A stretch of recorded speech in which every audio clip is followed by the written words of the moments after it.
sabes que un clic puede hacer la diferencia.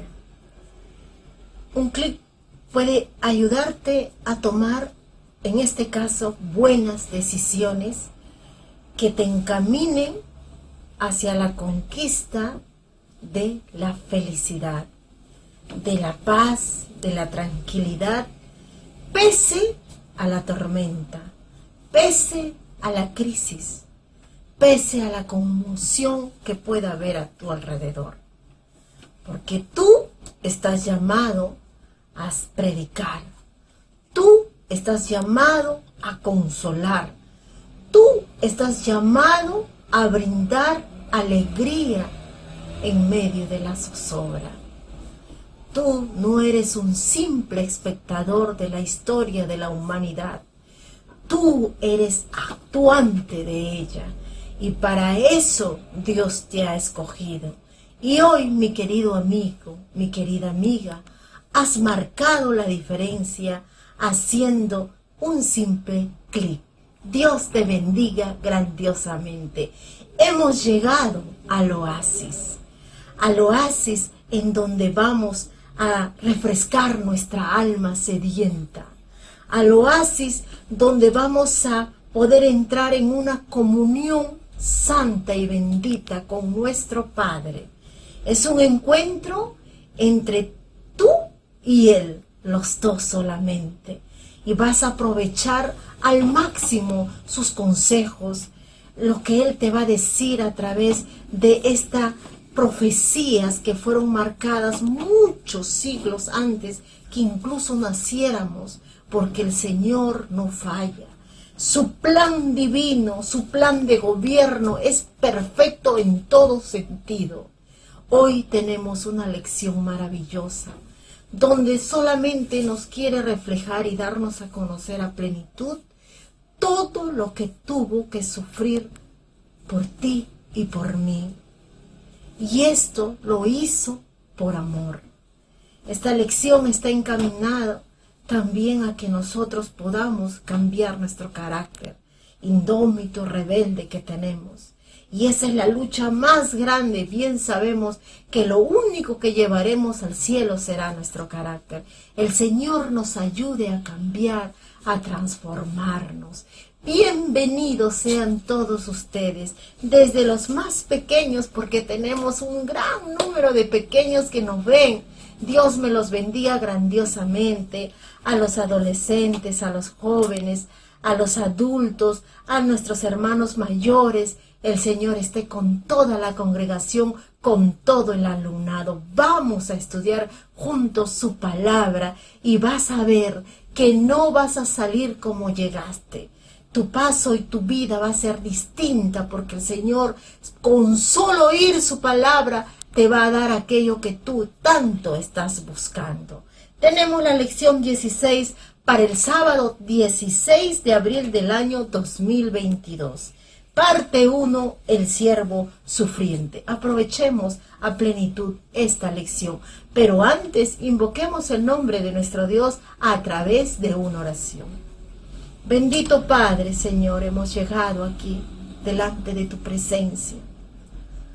Padre mío, así como nos ves indignos, avergonzados, trayendo nuestras cargas a tus pies, porque así dice tu palabra. Padre Santo, transforma nuestras vidas, permite que nuestro corazón y nuestra mente esté dispuesto en este momento a escuchar tu bendita palabra, Señor, y la atesoremos para siempre en nuestros corazones, y que ella pueda ser una obra eficaz de cambio, Señor. Ayúdanos también a extender la mano para poder salvar a otros. Ayúdanos a utilizar diferentes medios, Señor, que estén a nuestro alcance, para poder extender tu evangelio, porque tu venida está cerca, Señor. Permite que seamos testimonio vivo de tu amor, la transformación que hiciste con nosotros. Bendice a cada uno de tu pueblo, Señor. Ayúdanos a ver nuestros errores, Señor, a cambiar. Guarda nuestras familias, guarda a nuestros enfermos, a los que están sufriendo luto, consuela su corazón. Te pedimos una oración también especial, Señor, por todas las almas que no conocen el Evangelio y que no están encontrando solución en este mundo. Permite que, Señor, nosotros podamos llegar a ellos de diferentes maneras, que la obra no cese y tu pueblo siga trabajando en medio de las guerras, de las pruebas y de la peste, Señor. La iglesia seguirá trabajando, seguirá anunciando tu venida hasta que tú digas consumado es. Gracias, Señor.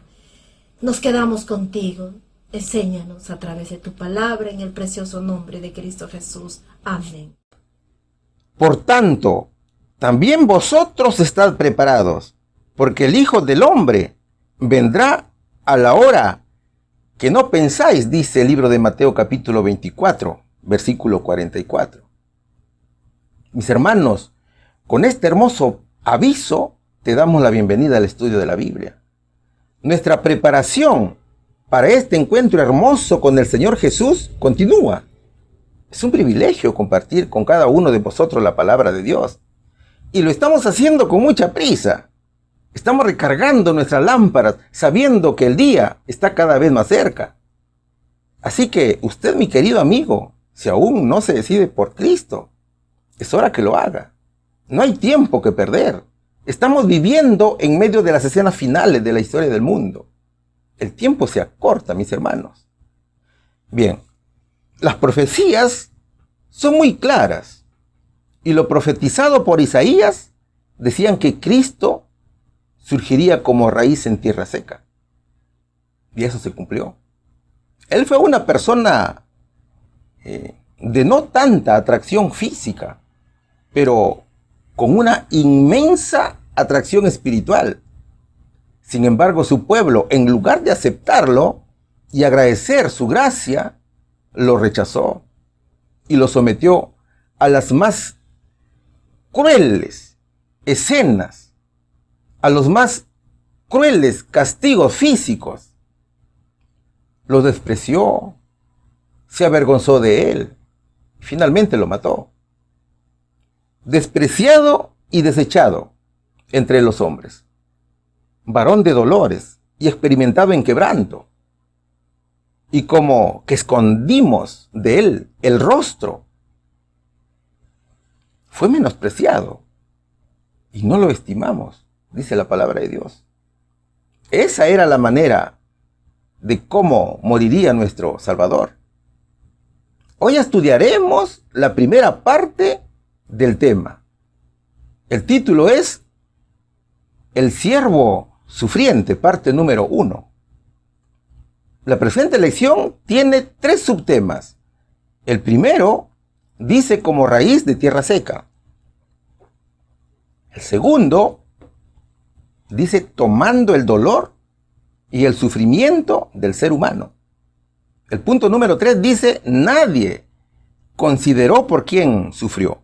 Vamos a estudiar la primera interrogante que dice, según el profeta Isaías, ¿cuántos creerían en la revelación y las obras milagrosas del siervo de Dios? ¿Quién reconocería el poder de Dios para salvar al ser humano?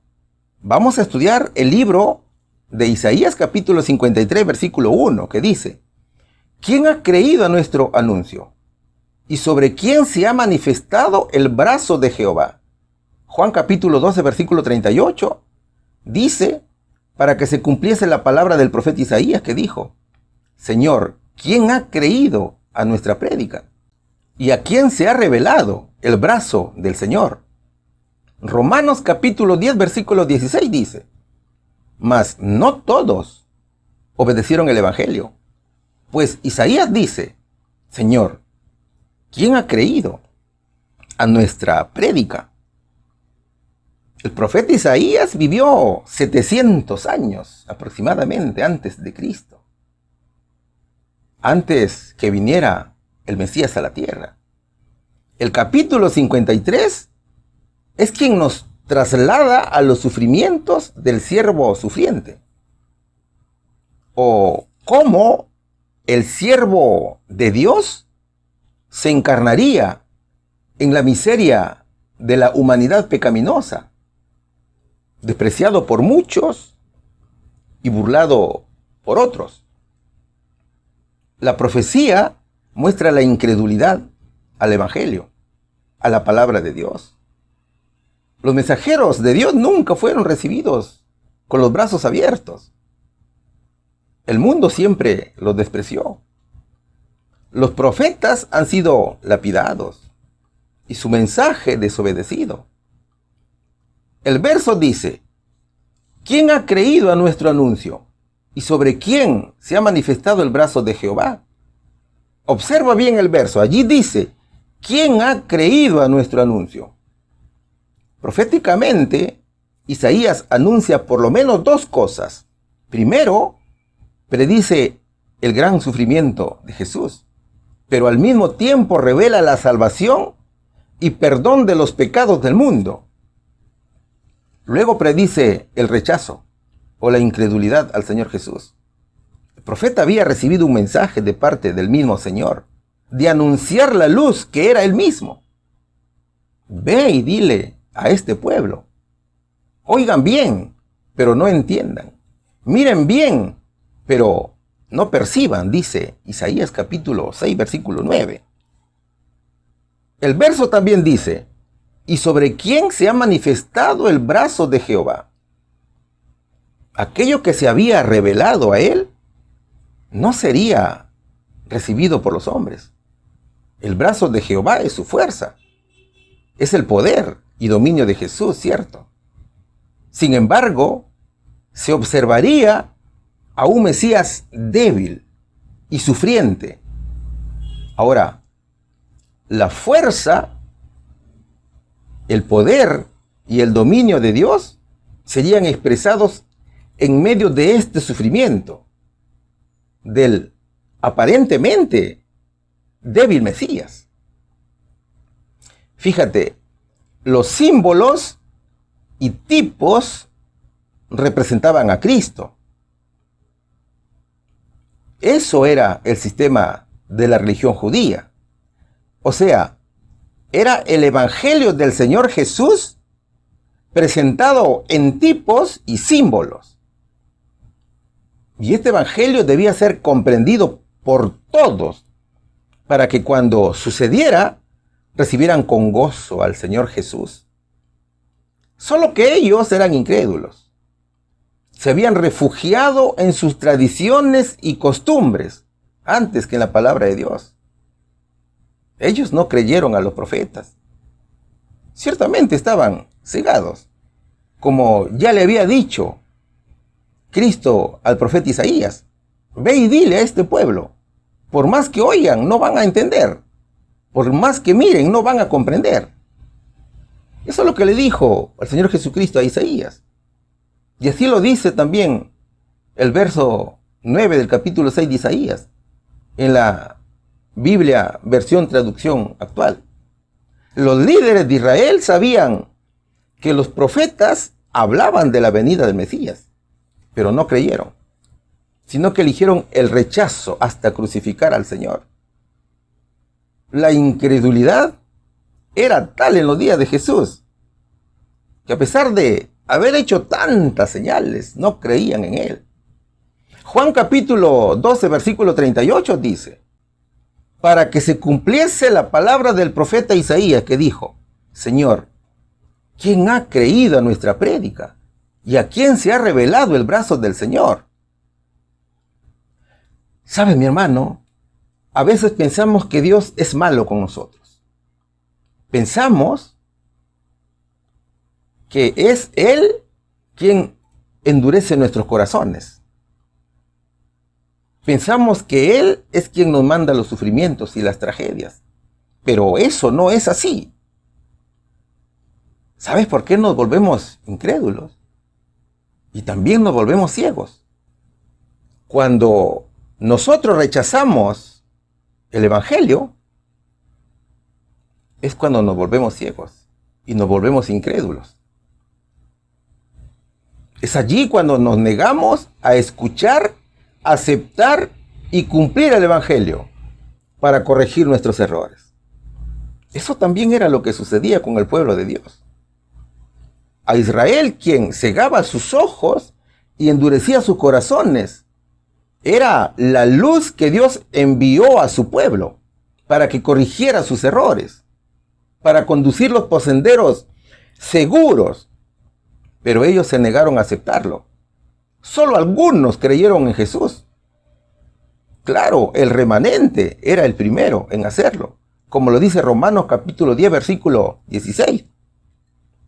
Mas no todos obedecieron al evangelio.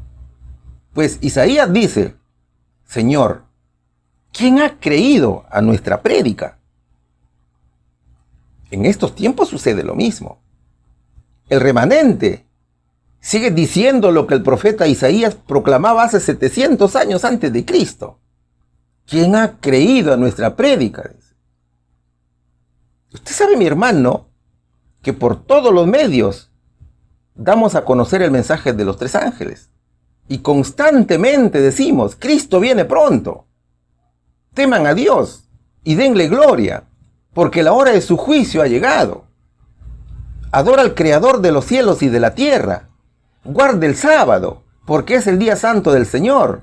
No guarden, por favor, el domingo, porque es la marca de la bestia. Salgan de Babilonia para que no sufran la ira de Dios. Pero ¿qué hace la gente? La gente no cree, especialmente en el sábado, como señal de Dios, como su pueblo. ¿Ves? Muchos se han sumergido en las tradiciones y costumbres, al igual que el pueblo hebreo lo estaba en esa época.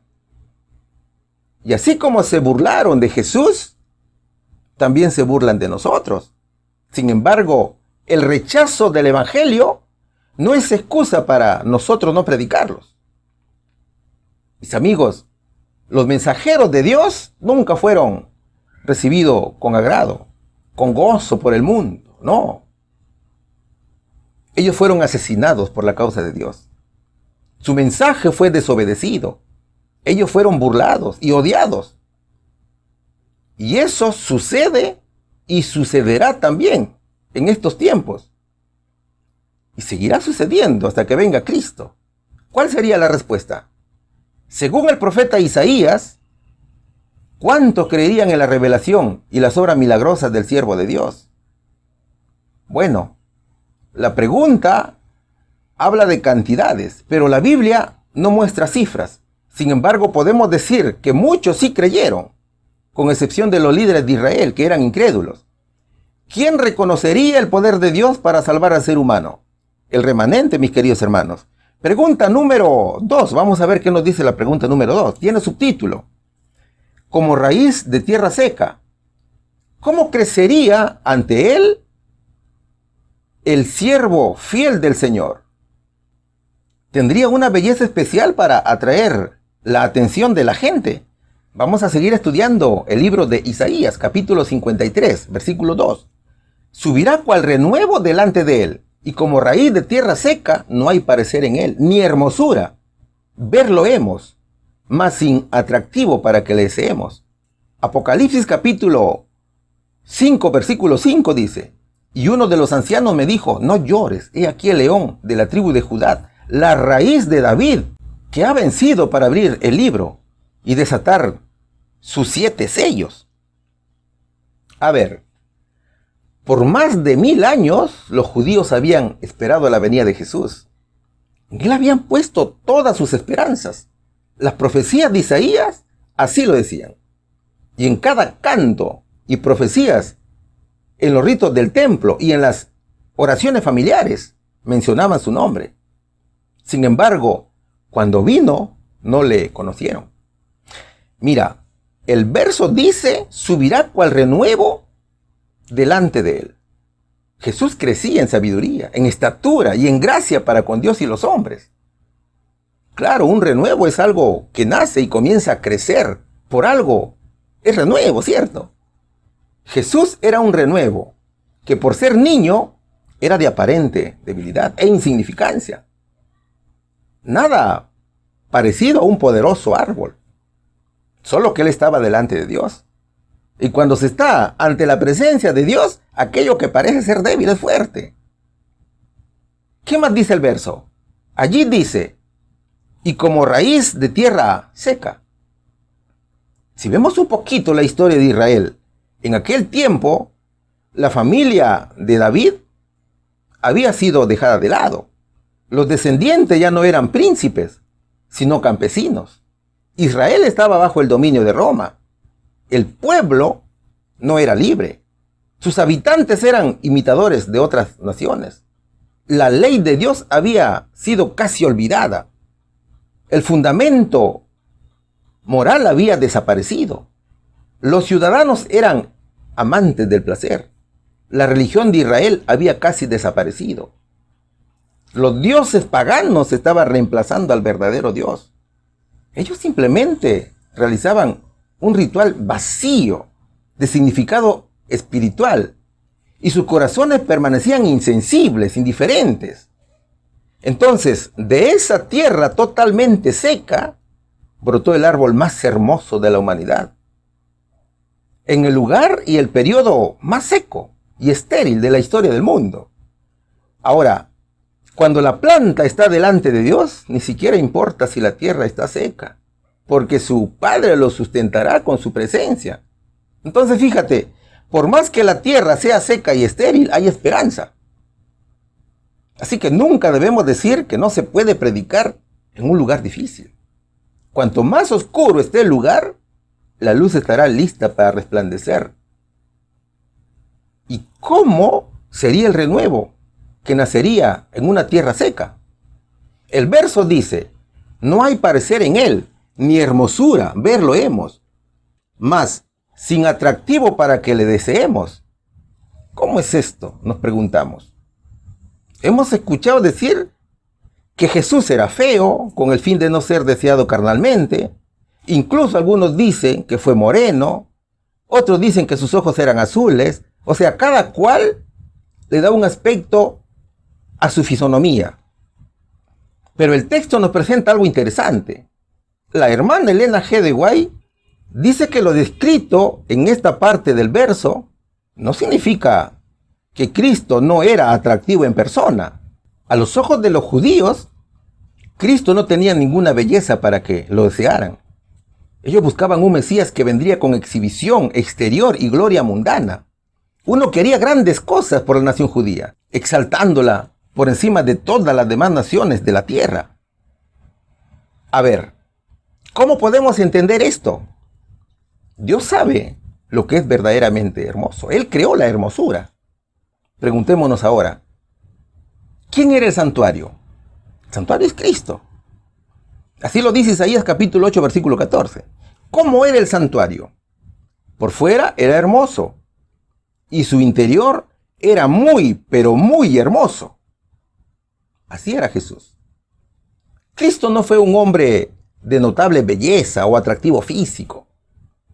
Tampoco significa que era feo. Significa que él no tenía la ventaja de ser muy atractivo físicamente. Es decir, físicamente no era diferente a los demás, como para que la gente lo reconociese como el Hijo de Dios. No. Él se mostró como cualquier mortal. Entonces, ¿dónde estaba la belleza? La belleza del Señor estaba en su interior, en sus pensamientos, en su carácter bondadoso y de misericordia, tal y como era el tabernáculo en su interior, así como era el santuario. Imagínate, hermano, la belleza del santuario por dentro. Así era Jesús. Cristo vino con su divinidad oculta por el atuendo de la humanidad. Prudente, humilde, amable, pobre. Ahora, pon atención aquí. El diablo odia a Cristo, ¿cierto? Y también infundió el odio de los judíos hacia Jesús. Eso significa que cuando se odia a una persona, por más hermosa que ésta sea, parece feo. Por más buen corazón que tenga esa persona, siempre nos parecerá de mal parecer.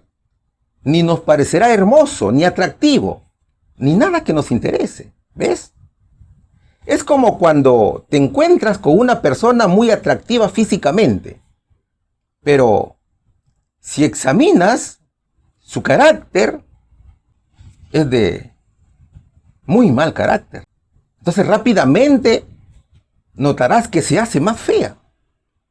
Sin embargo, cuando te encuentras con una persona con un aspecto sencillo, pero con un alma de oro, siempre se hace más sencilla, siempre se hace más bella, o sea, te atrae. El detalle es llegar a conocer en verdad a la persona. Entonces, mira, los judíos habían inventado la teoría de un Mesías revolucionario, con armas de carácter violento, de ojos azules, musculoso, montado en caballo, cosa que era contraste a Jesús. Ellos esperaban a un Mesías con un currículo que tenga muchas guerras ganadas, muchos muertos a espada por él, muchos territorios conquistados, hijo de un guerrero, ¿ves? Ese tipo de Mesías era lo que los judíos se habían inventado. Entonces, cuando se encontraron con el Señor Jesús y lo compararon con las orgullosas jactancias que ellos habían establecido en su teoría de su Mesías revolucionario, no vieron ninguna belleza. Es decir, no comprendieron la santidad y pureza de su carácter. La gracia y la virtud reveladas en su vida no los atrajeron. Ellos habían pensado, con este hombre no pasa nada. Es solo un carpintero, sin estudios, sin títulos, sin padre guerrero. ¿Cómo puede ser él el Mesías?, decían. Es por eso que a los ojos de los judíos, Cristo no tenía ninguna belleza para que lo desearan, como lo dice la hermana Elena G. de White. ¿Qué hubiera pasado si Jesús hubiera sido un hombre violento, con una espada en caballo, guerrero? En ese caso, los judíos lo hubieran reconocido y se hubieran unido a él. Mis hermanos, la Biblia dice que Jesús era una persona con aspecto sencillo, pero con un alma de oro, porque siempre se hace más bello. La Biblia dice que Cristo no sería hermoso. Externamente, no sería hermoso. O sea, en él no habría hipocresía ni fingimiento para que le deseemos. Sin embargo, en su interior se puede ver su hermosura, que nada en el mundo podrá igualar jamás. El mundo lo aborreció porque no lo conoció a él ni a su Padre, dice Juan capítulo 16, versículo 3.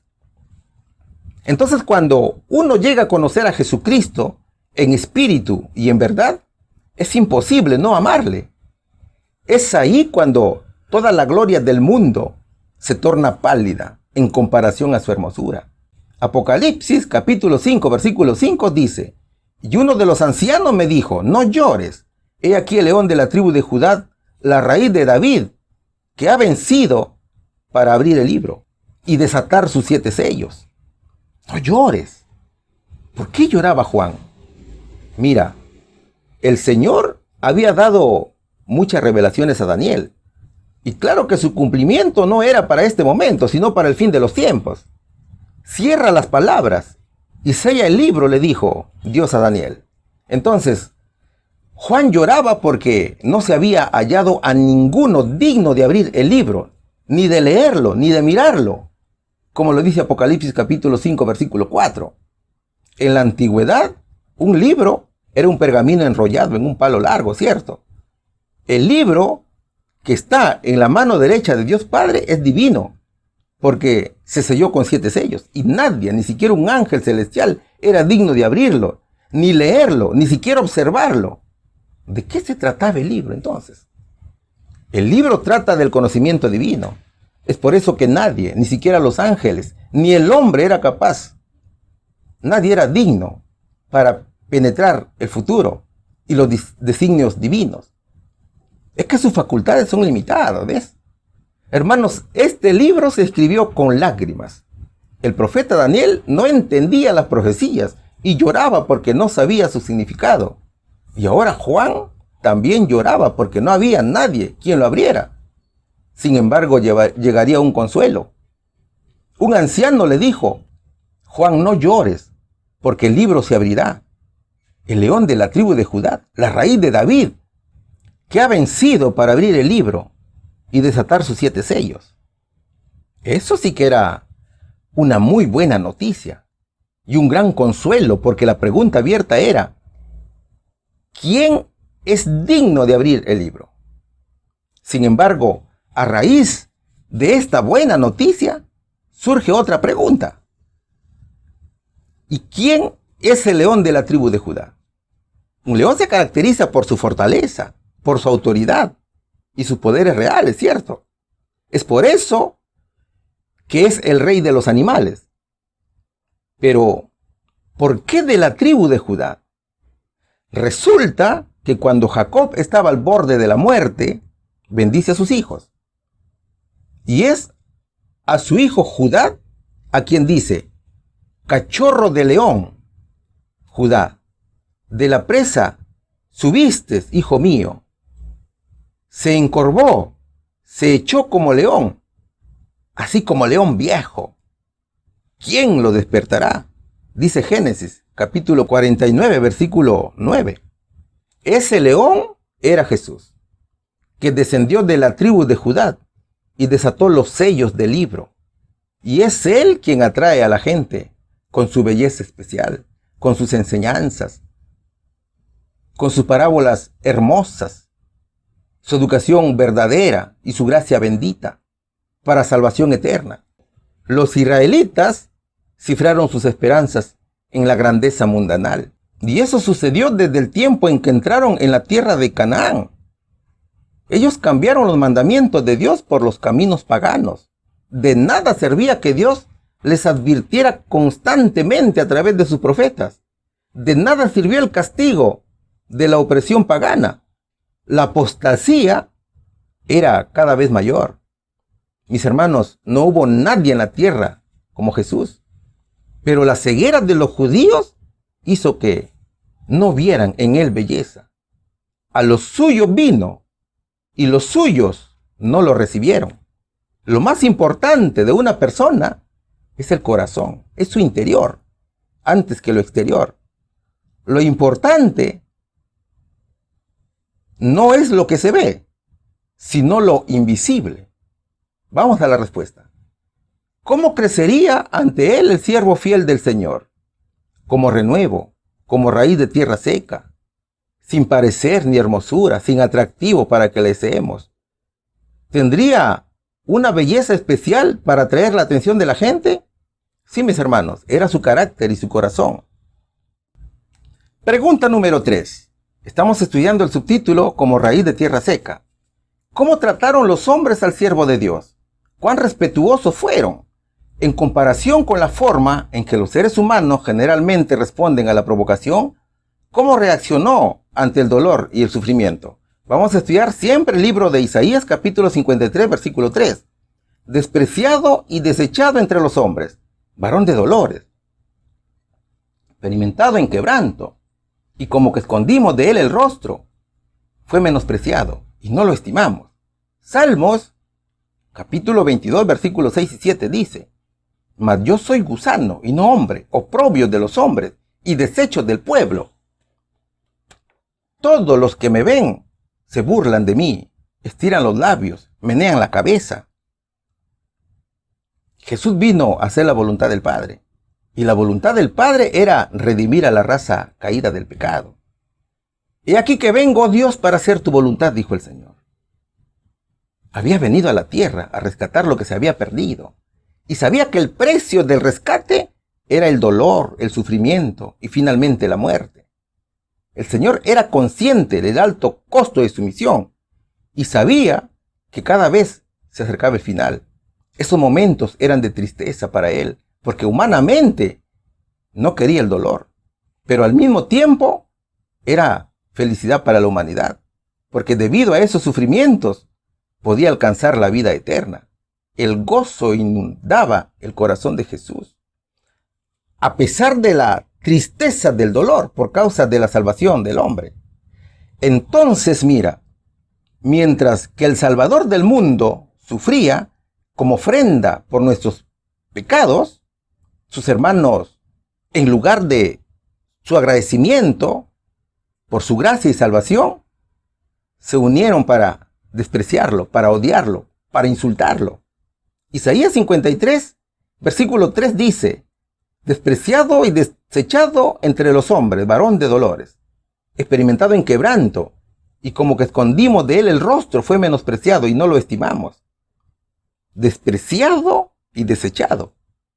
Porque durante toda su vida, Cristo supo lo que era ser odiado.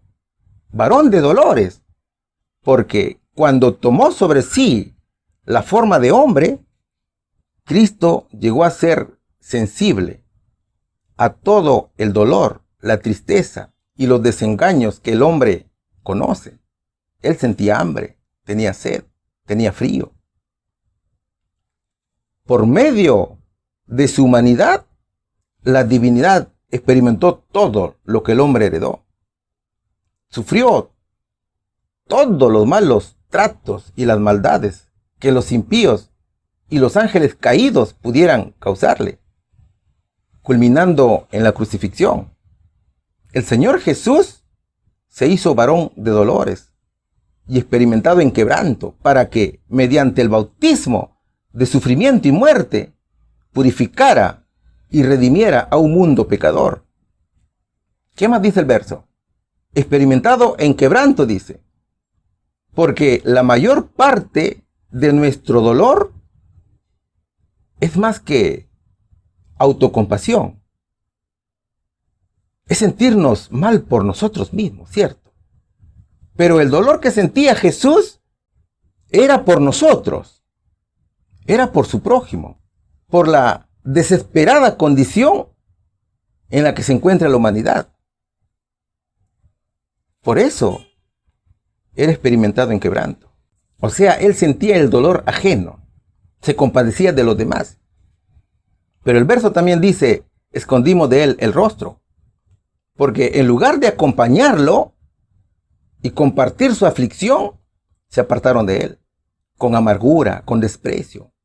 No tuvieron piedad de él, sino que lo reprocharon. Hasta sus discípulos lo abandonaron y huyeron. Para los judíos, en Jesús no había nada hermoso, nada atractivo.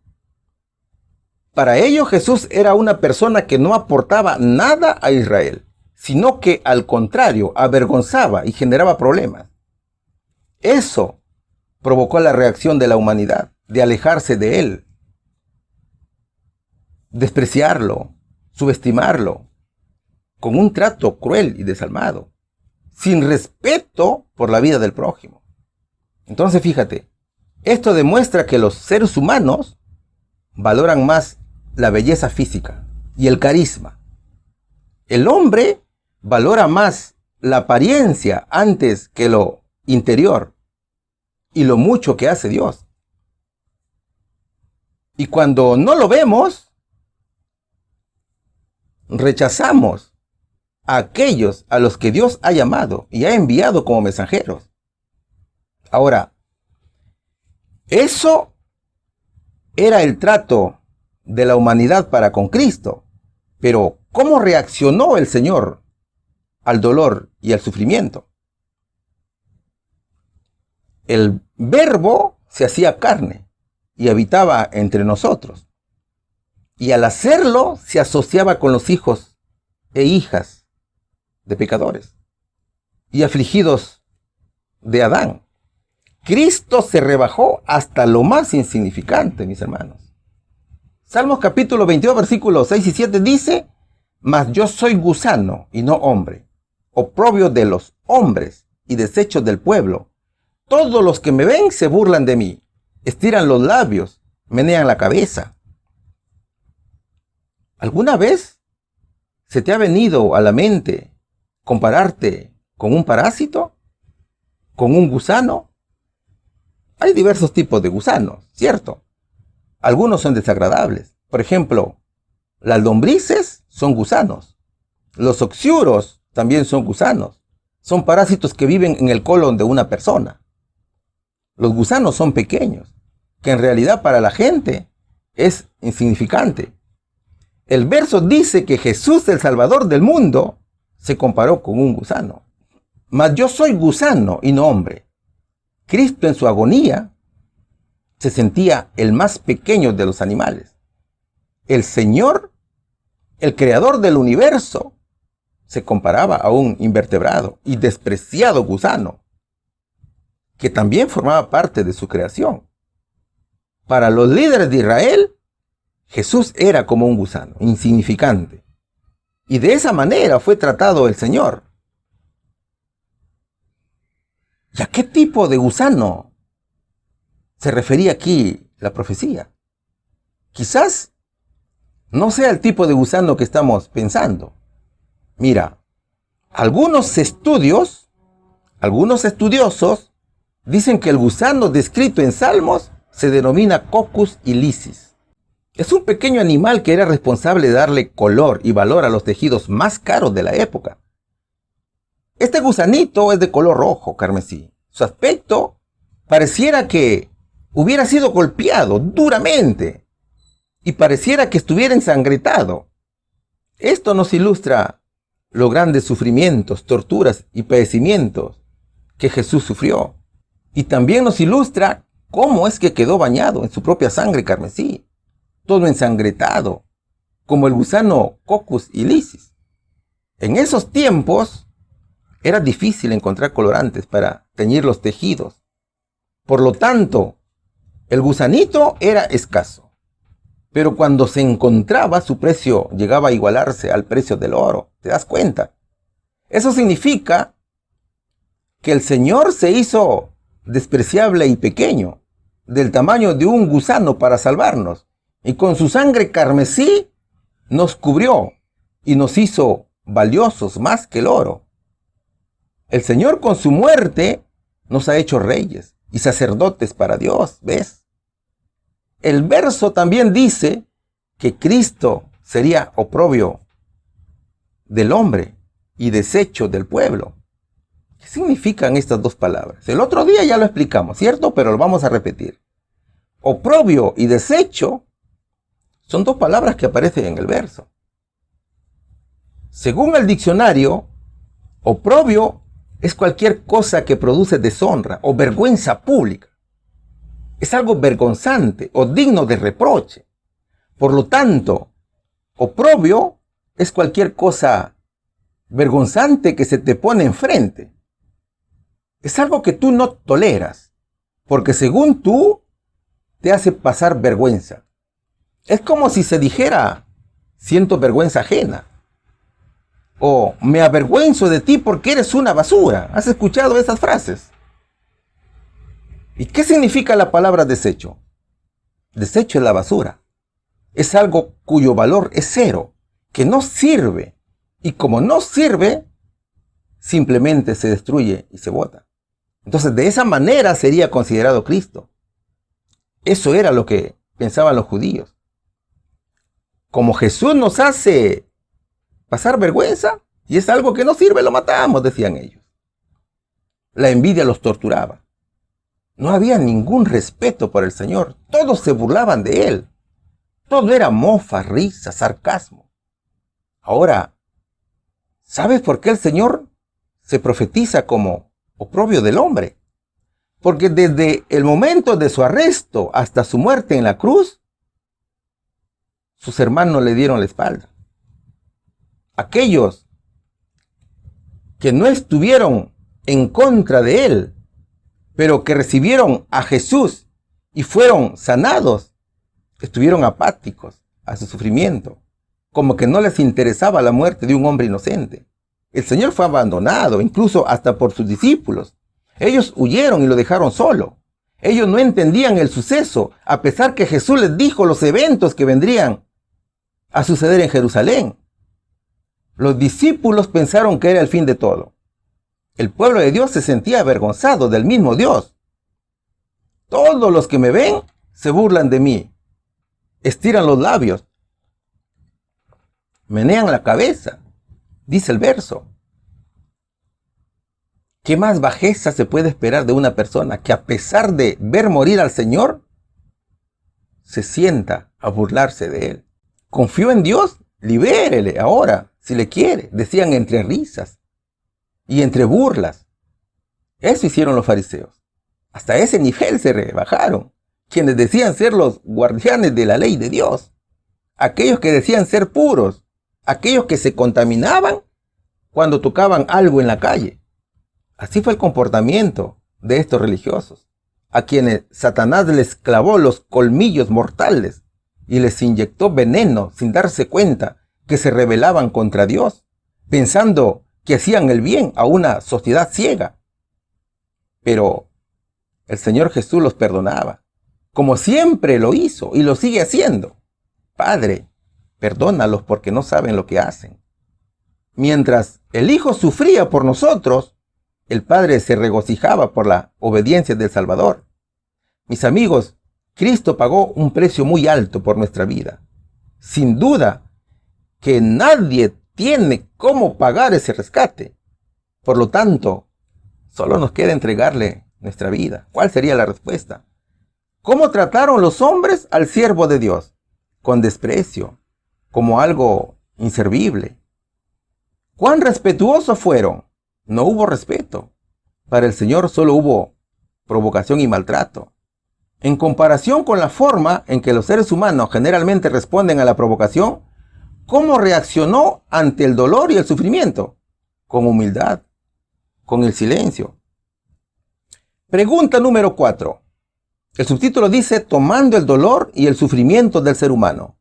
¿Qué pesares y dolores profetizaban las Escrituras que soportaría? ¿Qué valoración errónea hicieron las personas cuando lo vieron herido y afligido, aunque no entendían qué estaba sucediendo?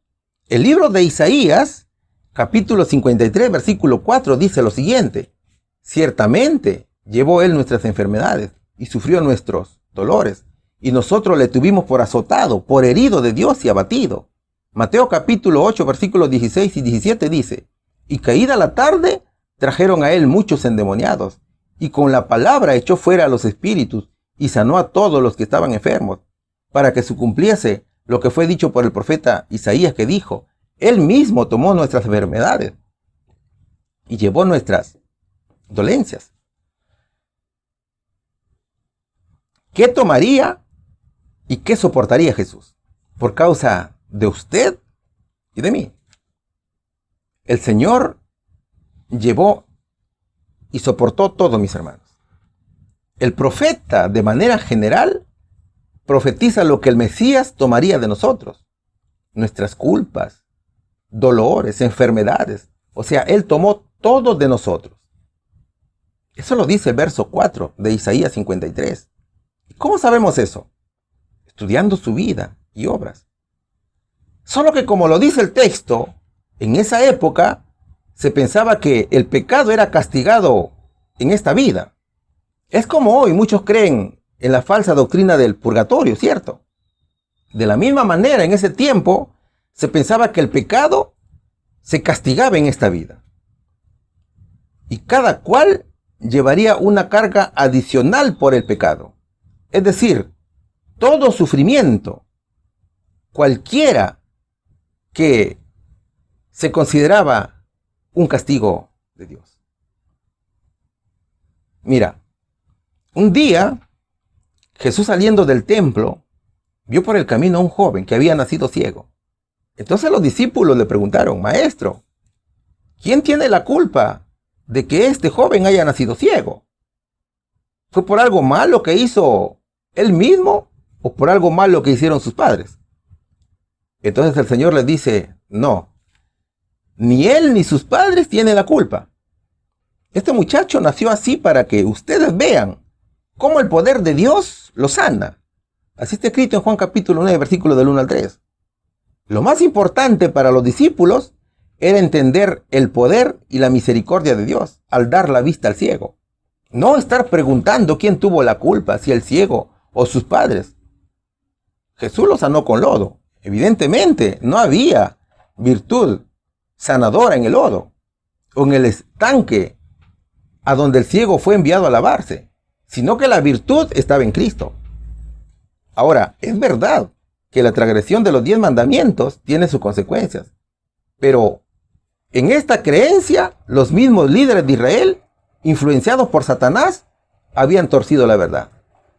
¿Qué decían ellos? Ellos decían que tanto las enfermedades y la muerte eran enviados por Dios. Por ejemplo, si te enfermaste de la gripe, era porque Dios te había mandado esa enfermedad. Si una persona se emborrachaba, caía al barranco y moría, era un castigo arbitrario enviado directamente por Dios, ¿ves? Entonces, el enemigo, a través de los líderes judíos, prepararon el camino para el rechazo a Cristo.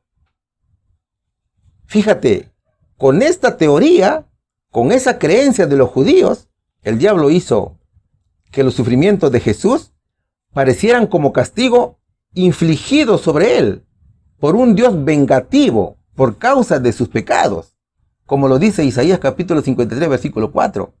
Ciertamente llevó él nuestras enfermedades y sufrió nuestros dolores. Y nosotros, dice, y nosotros, observa bien el verso, y nosotros le tuvimos por azotado, por herido de Dios y abatido. Estaba haciendo referencia a lo que los líderes estaban torciendo la verdad. Sabemos que Dios nunca envía enfermedades. Quien trae las enfermedades es Satanás. Fue él quien hizo pecar a Adán y Eva en el Edén. Y es él quien pone las enfermedades, las pestes, todos los males. Así lo hizo siempre. Y un ejemplo claro lo encontramos en el libro de Job capítulo 2 versículo 7. Cuando el enemigo de Dios pone una sarna en el siervo del Señor, la sarna era maligna. Y sus amigos lo cuestionaban pensando que Job había abandonado a Dios. También su esposa lo cuestionaba. Incluso cuestionaba a Dios y lo abandonó. Ellos decían, pero ¿por qué Dios te ha mandado la sarna, Job, si tú eres un siervo muy obediente? Solo que la cosa no era así. Job estaba aprendiendo mucho del Señor y se aferraba a él. Entonces, lo que hacen sus amigos es asumir un rol satánico. Sin embargo, quien predomina sobre el mal y entrega su misericordia a los afectados por los males es Jesús. Y así lo hizo con Job. Luego que Job fue tentado por el diablo, Dios restauró su vida, ¿cierto? Pero eso no entendía Israel. Al rechazar a Cristo, los judíos repetían el mismo error por el cual Dios había reprobado a los amigos de Job. Jesús fue desechado por su propio pueblo. Fue escupido, golpeado, torturado. Fue ridiculizado durante sus padecimientos y crucifixión. Ahora, Mateo capítulo 8, versículos 16 y 17 nos muestra el cumplimiento de la profecía o la manera como Él llevó nuestras enfermedades y nuestros dolores. La Biblia solo muestra algunos de los milagros que hizo Jesús, pero sin embargo el Señor hizo muchísimos milagros a su pueblo. Y el mismo libro de Mateo nos dice que Jesús curó a un leproso. El Señor tocó y sanó su dolencia humana más grave que tenía. El Señor sanó al siervo del centurión con solamente la palabra, sin tener contacto con el enfermo. Bastó solo la fe del centurión. Sanó a la suegra de Pedro, tomándole de su mano. Se introdujo en el reino de los espíritus, calmó los vientos y el mar, demostrando ser el creador del universo. Demostró que hasta la naturaleza le obedece. También expulsó demonios a 2 ciudadanos gadarenos. Demostró que él tiene el poder sobre el mal. Mis hermanos, el diablo trabaja mucho para confundir a la gente. El pueblo judío, a pesar de no entender lo que pasaba con Jesús, se unía al complot y se hacía cómplice y culpable del crimen. Es necesario estudiar la Biblia para no caer en este tipo de errores. A veces nos sometemos a teorías que son torcidas por el diablo y las hace fáciles de creer. ¿Cuál sería aquí la respuesta? ¿Qué pesares y dolores profetizaban las escrituras que soportaría? Nuestras enfermedades, nuestras aflicciones, etc. ¿Qué valoración errónea hicieron las personas cuando lo vieron herido y afligido, aunque no entendían qué estaba sucediendo? Pensaron que el castigo sobre él fue enviado por causa de sus propios pecados. Pregunta número 5. ¿Por quién fue herido y magullado? ¿Por qué crímenes pagó un precio tan alto? ¿Qué castigo aceptó? ¿Por qué fue golpeado? Vamos a estudiar el libro de Isaías capítulo 53, versículo 5. Mas él herido fue por nuestras rebeliones, molido por nuestros pecados. El castigo de nuestra paz fue sobre él, y por su llaga fuimos nosotros curados. Romanos capítulo 4, versículo 25 dice, el cual fue entregado por nuestras transgresiones y resucitado para nuestra justificación. 1 Corintios capítulo 15, versículo 3 dice, porque primeramente os he entregado lo que asimismo recibí, que Cristo murió por nuestros pecados, conforme a las Escrituras. Mientras que el verso 4 de Isaías nos dice, ¿qué sufriría el Señor por nosotros? El verso 5 nos dice, ¿por qué y quién? El Mesías fue azotado, fue herido y abatido por causa de nosotros, por nuestras rebeliones, por nuestros pecados. Todo el sufrimiento de Jesús fue por nuestras culpas. Nadie puede decir que está excluido de estos sufrimientos. Fue en lugar de nosotros que el Mesías sufrió. Es decir, el castigo fue necesario para que estemos en paz con Dios, como lo dice Romanos, capítulo 5, versículo 1. Mis hermanos, a veces meditamos de una manera superficial el tema de Jesús.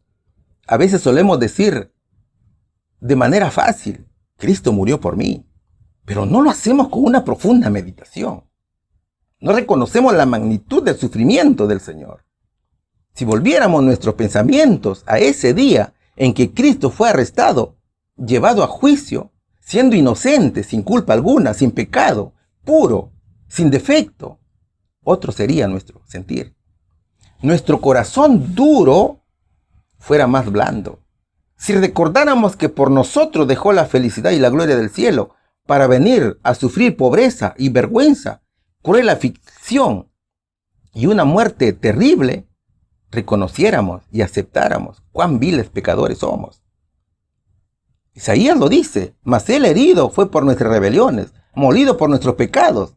El castigo de nuestra paz fue sobre él, y por su llaga fuimos nosotros curados.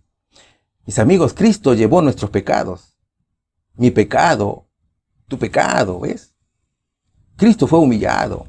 Sufrió la más vil de todas las humillaciones para que usted y yo pudiéramos presentarnos libres de pecado ante el Padre Celestial. Cristo recibió maldición para que todos seamos justificados ante el Padre. El Señor Jesús fue presentado ante un concilio corrupto y cobarde. No había delito en él y lo llamaron culpable. Le pusieron una corona de espinas sobre sus sienes para burlarse de él. El Señor fue azotado con 40 azotes menos uno.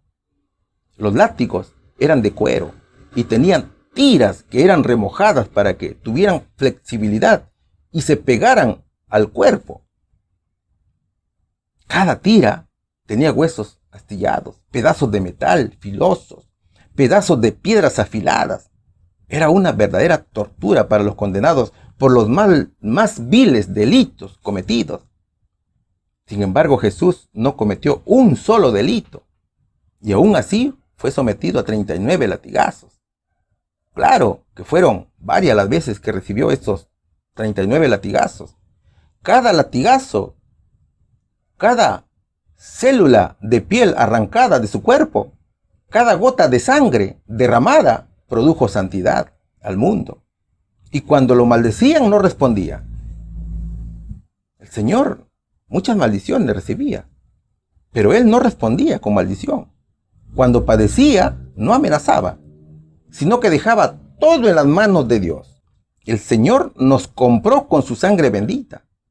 Satanás atacó a Jesús en todo sentido, pero Cristo no pecó en pensamiento, palabra y acción. No hizo maldad, ni hubo engaño en su boca. Entonces mira, la rebelión por la que el siervo de Dios fue herido es nuestra rebelión. El pecado por el cual fue molido es nuestro pecado. Pero, ¿por qué el castigo de nuestra paz fue sobre él? Y por su llaga fuimos nosotros curados. ¿Qué significa? ¿O cómo es que el siervo, tomando nuestro castigo, nos trae paz? Este proceso de Cristo es llamado expiación por sustitución. Eso significa que la expiación tiene que ver con la reparación de pecados y la restauración de la relación de Dios con el hombre, así como era antes del pecado. Dios es santo y justo, y también quiere que seamos santos y justos como Él, como lo dice Levítico capítulo 19, versículo 2.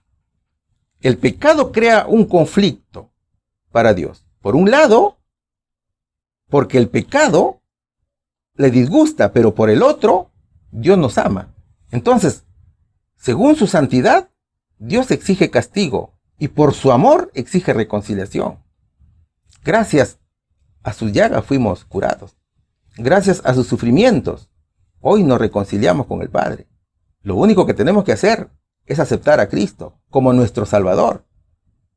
Romanos capítulo 4, versículo 25 dice: el cual fue entregado por nuestras transgresiones y resucitado para nuestra justificación. Esos sufrimientos, esa muerte de un hombre justo y su resurrección nos trajo muchas bendiciones. Nos abrió las puertas para la esperanza. ¿Qué hubiera pasado si Jesús no moría por nosotros? Si el Señor no hubiera entregado su vida, no habríamos conocido más que los horrores de las tinieblas y las miserias de la desesperación. Nuestras aflicciones y nuestras desgracias hubieran sido más profundas. Lo que pasa es que en nuestro estado actual, sabiendo que hemos sido bendecidos y favorecidos, no podemos darnos cuenta cuál es la magnitud de este abismo en la cual nos encontramos y de la cual hemos sido rescatados. El Señor vino a nuestro rescate y de eso debemos estar muy agradecidos. Primera de Corintios capítulo 15 versículo 3 dice: porque primeramente os he entregado lo que asimismo recibí, que Cristo murió por nuestros pecados conforme a las Escrituras. Estos testimonios dieron los apóstoles que vieron, y todo aquel que lo recibe, lee y entiende, comparte estos hechos. Este es el Evangelio de Jesús. Cosas que pasaron, eventos verdaderos, reales e históricos. Ahora, la muerte de Cristo es el centro del Evangelio. Aunque para algunos era y es locura, para los que creen es salvación. ¿Ves? Entonces, ¿qué significa Cristo murió por nuestros pecados? Significa que antes que Él muriera, antes que el velo se partiera en dos, antes que dijera consumado es, Dios puso sobre Jesús toda la culpa e ira por nuestros pecados. Y Él la llevó sobre sí mismo, satisfaciendo por completo la ira de Dios contra nosotros. Eso era una transacción espiritual por el pecado del mundo. Esto era la copa de la justa ira de Dios. Mis hermanos, sobre la cruz del Calvario, Jesús se convirtió como si fuera un enemigo de Dios, para ser juzgado y forzado a tomar la copa de la furia del Padre. Esos padecimientos eran los que nosotros teníamos que padecer, pero Cristo no quiso que fuera así, sino que Él mismo los tomó. ¿Cuál sería la respuesta? ¿Por quién fue herido y magullado? Por nosotros, mis hermanos. ¿Por qué crímenes pagó un precio tan alto? Por nuestras transgresiones, nuestros pecados. ¿Qué castigo aceptó? El castigo de nuestra paz, muerte en la cruz. Para que, estando muertos a los pecados, vivamos a la justicia. ¿Por qué fue golpeado? Fue golpeado por nuestras rebeliones, mis queridos hermanos. Pregunta número 6. ¿Cuánto se alejó el hombre del camino de Dios cuando se descarrió? ¿Cuán conscientes son los seres humanos de su verdadera condición moral? ¿Qué persona estaría dispuesta a aceptar las consecuencias de las faltas de otros? Isaías capítulo 53, versículo 6 dice: todos nosotros nos descarriamos como ovejas, cada cual se apartó por su camino, mas Jehová cargó en él el pecado de todos nosotros. Yo anduve errante, como oveja extraviada, dice el Salmos capítulo 19, versículo 176, primera parte. El verso 53, versículo 6, nos muestra 3 puntos importantes. Primero, todos nosotros nos descarriamos como ovejas. Es la confesión general del pecado de toda la humanidad. El hombre es comparado con un animal, porque el pecado lo degrada. Claro, la comparación de Isaías es porque en Israel se dedicaban a la crianza de ovejas. El tema es que la oveja no mide el peligro y cuando se aparta del camino se va sin rumbo y se pierde. Y eso lo saben aquellas personas que crían ovejas, ¿cierto? Las ovejas tienen que ser cuidadas por el pastor, porque si no, se descarrían. Es que eso es lo que saben hacer las ovejas. Y el hombre es igual. El hombre es sabio en hacer el mal, pero necio para hacer lo bueno. Ahora, el verso es una declaración universal sobre la pecaminosidad del ser humano. El apóstol Pablo lo dijo claramente, Romanos capítulo 3, versículos del 9 al 11. ¿A qué conclusión llegamos? Dijo. ¿Acaso los judíos somos mejores? De ninguna manera. Ya hemos demostrado que tanto los judíos como los gentiles están bajo el pecado. O sea, como ovejas, hemos roto la cerca de la ley de Dios. Nos hemos descarriado, hemos vagado lejos de Dios. Un ejemplo claro es el salmista cuando dice, yo anduve errante como oveja extraviada. Mis amigos, la raza humana se ha descarriado de Dios por ir a los caminos de religiones falsas y de falsas doctrinas. Y Pablo lo dice en Efesios capítulo 4, versículo 18. A causa de la ignorancia que los domina y por la dureza de su corazón, estos tienen oscurecido el entendimiento y están alejados de la vida que proviene de Dios. Así como las ovejas, cada uno siguió su camino de pecado y nos apartamos de los caminos del Señor. Cristo tomó nuestros pecados y pagó el precio por ellos. Él no tenía pecados propios. Escrito está que Jesús era sin pecado. El Señor no estaba sufriendo por sus propias transgresiones, sino por los pecados de otros. Él vino a buscarnos para redimirnos. Nuestra hermana Elena G. de White dice, daría su vida por el mundo, que está representado como la única oveja perdida que se había descarriado del redil, cuya culpa, así como indefensión, fue en su contra, y se interpuso en el camino, impidiendo su regreso. ¿Quién se interpuso en el camino? Fue el pecado. ¿Cuál fue el segundo punto del verso? ¿Qué nos dice este segundo punto? Cada cual se apartó por su camino. Estamos hablando aquí de la confesión personal del pecado. Nadie se ha vuelto por la voluntad propia hacia los caminos de Dios. Cada persona, por la dureza de su corazón, ha escogido su propio camino. Ese camino opuesto a la voluntad de Dios. ¿Ves? Cada uno de nosotros trató de manejar su propia vida. Quisimos seguir nuestros propios planes. Nos negamos a someternos a Dios. Por ejemplo, en tiempos de Jesús, habían sectas apartadas de los caminos de Dios. Los publicanos, que no vivían acordes con los mandamientos de la ley del Señor. Los fariseos, que eran orgullosos y justos según ellos. Los fariseos pensaban que eran mejor que los demás, entre otros más que habían allí. Hoy sucede lo mismo. Muchos dicen que ya no es necesario guardar la ley de Dios. Otros dicen que se debe guardar el día domingo como día santo del Señor, cosa que es totalmente falso. Otros dicen que todos los días son días santos de Dios. Y así cada cual se apartó por su camino. El tercer punto es, mas Jehová cargó en él el pecado de todos nosotros. O sea, la muerte sustituta, vicaria de Cristo, por todo el pecado. ¿Saben, mi hermano? A pesar de ser pecadores, Dios no nos abandona, sino que nos ha dejado su ley como remedio para el mal. Cristo murió para darnos vida, y Dios aceptó el sacrificio del Señor. Pero ¿sabes qué? Para que tengamos vida eterna, Dios nos pone una condición. Dios requiere que recibamos a Cristo y creamos en Él. Hermanos, nosotros como pecadores debemos ir a Cristo con fe, aferrarnos de sus méritos, entregar nuestros pecados y recibir su perdón. Entonces, de esa manera somos justificados y llegamos a ser miembros de la familia real, hijos y herederos de Dios y coherederos con Jesús. ¿Cuál sería aquí la respuesta? ¿Cuánto se alejó el ser humano del camino de Dios cuando se descarrió? Aunque no se puede cuantificar, el alejamiento fue inmenso. ¿Cuán conscientes son los seres humanos de su verdadera condición moral? La gran mayoría no es consciente, mis hermanos. ¿Qué persona estaría dispuesta a aceptar las consecuencias de las faltas de otros? Solo Cristo lo hizo. Pregunta número 7. El subtítulo dice, Nadie consideró por quién sufrió. ¿Reaccionó Jesús de una manera descontenta, quejándose? ¿O permaneció en silencio ante los que le juzgaban y condenaban? ¿En manos de quién depuso el abuso físico cuando fue golpeado por sus perseguidores? Vamos a estudiar el libro de Isaías capítulo 53, versículo 7, que dice: angustiado él y afligido, no abrió su boca. Como cordero fue llevado al matadero, y como oveja delante de sus trasquiladores, enmudeció y no abrió su boca.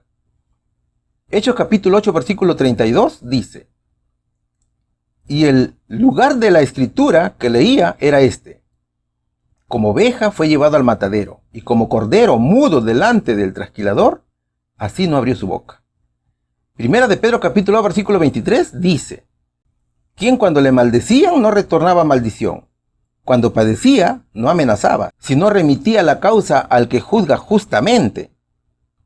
Un cordero es una oveja pequeña e indefensa, el mejor ejemplo de inocencia y por lo tanto un animal para el sacrificio ritual. Recuerda que la ofrenda para el sacrificio debía ser sin defecto, puro, sin mancha. Jeremías capítulo 11, versículo 19, primera parte, dice que él fue llevado como cordero inocente que llevan a degollar. Esa es la inocencia del cordero. Y así se presentaba Cristo al sacrificio, sin defecto, sin mancha, puro. Es por eso que fue la ofrenda perfecta. Observa que el verso nos habla de dos elementos, cordero y oveja. Ambos son ovinos. Pero hay una diferencia. El cordero es la oveja bebé, es un animal que está en su primer año de vida. Y la oveja se refiere al animal adulto, al animal hembra o a la borrega. El macho se llama borrego. Entonces, de esa manera se presentó el Señor para cargar con nuestros pecados. Como cordero, porque era inocente, sin defecto. Él era sin pecado, pero llevó los pecados de otros. Y como oveja, porque no respondió a los insultos de sus enemigos, estuvo en silencio. Cristo no tenía ningún interés en defenderse a sí mismo. Así que nunca habló en su propia defensa. El cordero inocente también fue sacrificado en Egipto. Es por eso que cuando pasó el ángel destructor dando cumplimiento a la última plaga, al ver la sangre del cordero, pasó de frente. Es que el cordero simbolizaba a Jesús. Y esos son los méritos por los cuales se pueden evitar el juicio y la condenación. Mis amigos, era asombrosa la manera como el Señor estuvo en silencio. Frente a sus acusadores y jueces, frente a Anás, frente a Caifás, frente a Pilato, frente al mismo rey Herodes. Incluso cuando estaba con los soldados, ellos le pegaron, lo escupieron y le pusieron la corona de espinas en la cabeza. Pero aún así, no dijo nada. Ni una sola palabra contestó Jesús a todo esto. Tampoco lo hizo cuando le clavaban sus manos y grandes gotas de sudor y sangre brotaban de sus poros. Los labios estaban pálidos y resecos.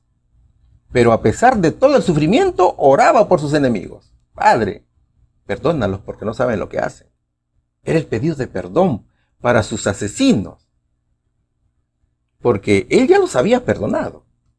¿Te das cuenta? Es que nadie era capaz de decir: está cargando con mis pecados, está sufriendo por mí. Nadie reconocía su condición de pecador, nadie comprendía la profecía, nadie se daba cuenta que el verdadero cordero estaba siendo clavado por los pecados del mundo. Sin embargo, todo era observado por el cielo. Cristo, el Cordero de Dios, estaba sufriendo la pena que usted y yo merecemos por desobedientes, por transgresores de la ley. El Señor pagaba por los pecados del mundo y estaba por redimir a su pueblo con su propia sangre. Estaba pagando lo que con justicia exigía la santa ley de Dios. Tal era el medio por el cual se había de acabar finalmente con el pecado, Satanás y sus huestes. Es por eso que fue como oveja, porque no respondió a sus enemigos. La oveja, por más que la castigues, por más que esté al borde de la muerte, no bala. Claro que cuando vives en la ciudad, pues tú no observas esos sucesos. Pero los que viven y los que se dedican a la crianza de animales observan esto con frecuencia. Muchas veces, cuando leemos ciertos pasajes de la Biblia, no lo comprendemos tampoco. Uno de estos pasajes que estamos estudiando, y esta lección nos pone como ejemplo, nos muestra una hermosa historia. Es la historia del etíope. Como lo contamos en la lección, el verdadero sirviente. Hechos capítulo 8, versículo 32 dice: y el lugar de la escritura que leía era este: como oveja fue llevado al matadero, y como cordero mudo delante del trasquilador, así no abrió su boca. ¿De qué se trata esto? ¿Qué historia es para contar? Resulta que un día, un ángel del Señor le dijo al apóstol Felipe: Felipe, ve deprisa hacia el sur, ve por el camino del desierto que baja de Jerusalén a Gaza. Felipe deprisa emprendió el viaje. Resulta que se encontró con un etíope eunuco. Este hombre era un alto funcionario encargado de todo el tesoro de la Candace, reina de los etíopes. El eunuco había ido a Jerusalén para adorar, y en el viaje de regreso a su país, mientras estaba cómodamente sentado en su carroza, iba leyendo el libro del profeta Isaías. Y se rompía la cabeza por comprender de qué se trataba el pasaje, pero no podía. ¿Qué significa esto?, se preguntaba. Entonces el Espíritu le dijo a Felipe: Felipe, acércate y júntate a ese carro. Felipe se acercó a la carroza y de pronto escuchaba decir: como oveja fue llevada al matadero, y como cordero que enmudece ante su trasquilador. Ni siquiera abrió su boca. Lo humillaron y no le hicieron justicia. ¿Quién describirá su descendencia? Porque su vida fue arrancada de la tierra. Y así repetía varias veces, pero no entendía. Entonces, al escucharlo, Felipe le pregunta: mi estimado amigo, ¿acaso entiende usted lo que está leyendo? ¿Y cómo voy a entenderlo?, contestó, si nadie me lo explica. Pero suba, por favor, necesito saberlo, dijo el etíope. Felipe subió y se sentó con él. Dígame usted, señor, por favor, ¿de quién habla aquí el profeta? ¿De sí mismo o de algún otro?, le dijo. Entonces Felipe, comenzando con ese mismo pasaje de la Escritura, le anunció las buenas nuevas acerca de Jesús, los sufrimientos que pasó el Señor. Felipe decía: Cristo fue el Cordero de Dios que vino a morir por tus pecados y los míos, quien cuando le maldecían no retornaba maldición, cuando padecía no amenazaba, sino remitía la causa al que juzga justamente, así como le escribe 1 de Pedro capítulo 2 versículo 23. Cristo dejó en manos de Dios todos los abusos que se cometían contra él. Eso predicaba Felipe al eunuco. Y mientras el etíope escuchaba, se sentía gozoso de la prédica. Creía en el Señor. Y conforme avanzaban por el camino, llegaron a un lugar donde había agua. Dijo el eunuco: Felipe, aquí hay agua. Yo creo en Jesús de Nazaret. ¿Qué impide que sea bautizado? Entonces mandó parar la carroza y ambos bajaron al agua. Felipe lo bautizó. ¿Ves? El Señor fue puesto en manos de pecadores. Fue puesto en manos de aquellos que decían ser guardianes de la ley. Pero al igual que el eunuco, no comprendían la revelación profética de Isaías. Mis hermanos, en estos últimos tiempos sucede lo mismo. Leemos y leemos capítulo tras capítulo, pero muchas veces no entendemos. Oremos, mis hermanos, ayunemos y pidamos a Dios nos dé la sabiduría y el entendimiento para poder comprender su palabra y poderla compartir a los demás. ¿Cuál sería aquí la respuesta? ¿Reconoció Jesús de una manera descontenta, quejándose, o permaneció en silencio ante los que le juzgaban y condenaban? Permaneció en silencio, mis hermanos. ¿En manos de quién depuso el abuso físico cuando fue golpeado por sus seguidores? Ante Dios, mis queridos hermanos. Mis hermanos, ¿cómo resumir esta lección? Proféticamente hablando, Isaías hablaba de dos puntos importantes: de los sufrimientos de Jesús y de la incredulidad de los judíos. ¿Quién ha creído a nuestra prédica?, se preguntaba el profeta. Isaías dijo que Cristo sería un renuevo que subiría como raíz de tierra seca. Claro, el pueblo estaba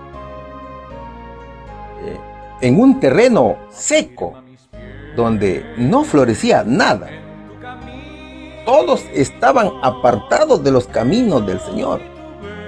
Pero Jesús crecía en sabiduría, en estatura y en gracia para con Dios y los hombres. El pueblo elegido de Dios no creía en Jesús, porque nació de una mujer humilde y pobre. En aquel tiempo, la familia de Cristo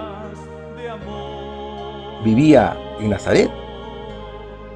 Y la familia de David, el rey, había sido dejada de lado. Sus descendientes ya no eran príncipes, sino campesinos. Israel estaba bajo el dominio de Roma. El pueblo no era libre. Sus habitantes eran imitadores de otras naciones. La ley de Dios había sido casi olvidada. Y el Señor sería rechazado, incluso por su parecer físico. Eso no significaba que el Señor era feo. Lo que pasaba era que los judíos esperaban un Mesías de belleza física extraordinaria. Es como decir hoy un modelo de pasarela, con carácter de rey pagano, con muchas guerras en su haber, con muchos muertos en sus manos.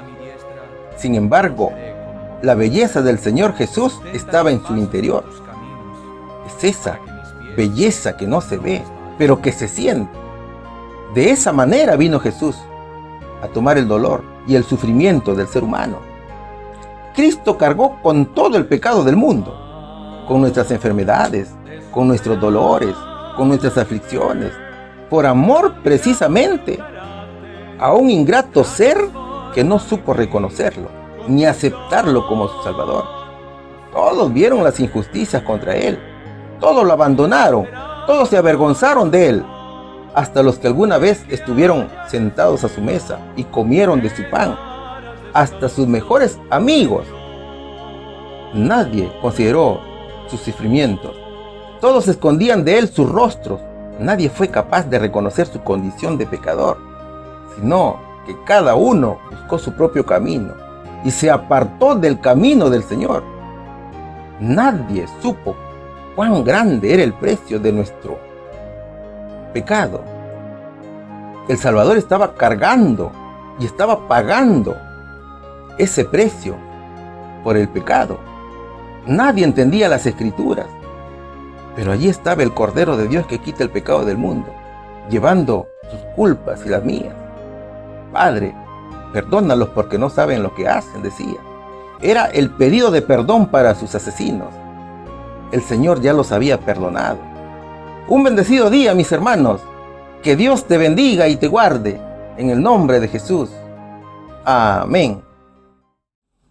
Nancy Cabanillas de Torrento, Italia. Hermana, que estás mirando este programa, quiero mandarte un saludo especial.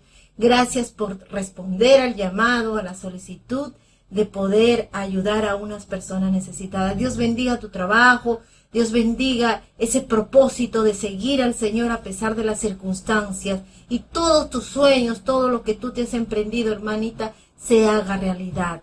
Queremos también agradecer a todos nuestros hermanos anónimos que están colaborando con la obra. Hermanos, por favor, si ustedes también quisieran unirse a esta causa, se comunican con nuestro hermano que maneja el correo electrónico, y ahí estaremos nosotros ayudando también a las personas que necesitamos. Tenemos algunos pedidos y estaremos siempre trabajando independientes, poquito a poquito en lo que se pueda.